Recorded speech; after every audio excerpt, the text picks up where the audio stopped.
you've tuned it all though, right?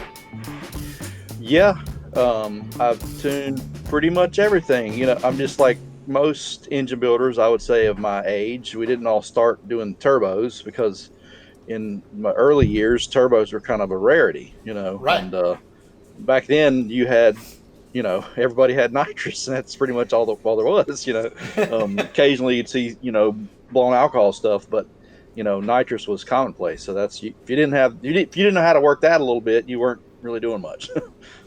So, over the years, tuning nitrous cars, blower cars, building naturally aspirated combos for guys, have you developed a favorite, or do you care? Well, I'll say this: I don't really care. I feel I have more expertise tuning turbo stuff. So because of that, I tend to go in that direction because that's probably where I'm going to be able to give my customer the best bang for the buck. But I don't really care. And a lot of times the engine builder in me, sometimes I fantasize and sit around and think about, boy, it would be cool to build see how much I can get out of a stock set of LS3 heads on motor. I think we can do this with these. I never really get to do that because I can't find anybody to finance my ridiculous ideas. but the natural aspirated is fun because to me it's a little bit more of a challenge for the engine builder. Well, and okay, I love that you brought that up because for full disclosure, anybody that's watching and has been living under a rock, you and I were both part of Team Biggin the first year of the 10K drag shootout and last year, the second year. Where we won with beer money the first year and we did not win with the Moonshine Missile this last year. But I jokingly referred to you as a beer-powered CNC machine because I have seen you whittle away cylinder heads like none other. Like nobody else has done on the show. You spent so much time just working on cylinder heads in order to make power, and we made the most power both years in our combos. What is it about like doing something that's so tedious and meticulous as cylinder heads that you like to do?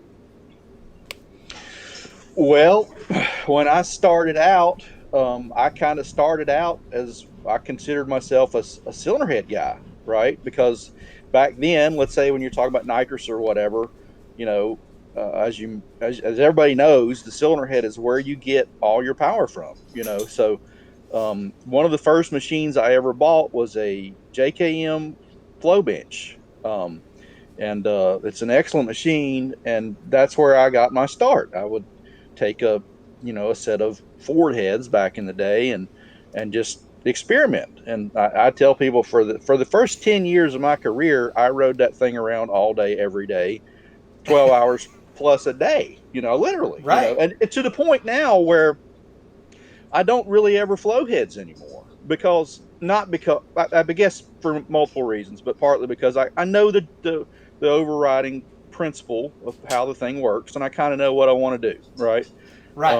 And then at some point I also came to understand that there's more to it than flow. There's cross section and other things that in a lot of cases are actually more important, so the thing evolved. But so I started off there before I got into turbos and such, and I don't know, that's kind of how the cookie crumbles with that. It's pretty much a loss. I feel personally like that's a kind of a lost art nowadays. Like, a lot of the CNC stuff is taken over in the Faro machines and everything, but for some reason all of a sudden you just go back. Like, used to be there's only a handful of people that hand ported cylinder heads, and man, you had a ported head, woo, look at that thing. Right. Well, there's something that's been lost in that nowadays. In almost all the time, the engine builder and the head porter are no longer the same guy anymore. Yeah. And the cylinder head guys, because they're just cylinder head guys, a lot of times they, in my opinion, kind of lose perspective on what they're doing a little bit in some cases, because they look at it as just purely flow. If they're not the guy who's ultimately responsible for the end power output, well, then they look at it from, all right, we've got to jack these flow numbers up so we can sell heads. Yeah. Right. Got to look good in the catalog. Right, and Yep. the result of that, a lot of times, is especially with turbo and blower guys, they buy the great big heads. Next thing you know, the thing breaks after 3 passes because there's nothing left of the thing. Yeah. It's Right. huge. It may flow another 10 CFM, but it will not stay together. So there's a disconnect between the cylinder head crowd and the engine builder a little bit.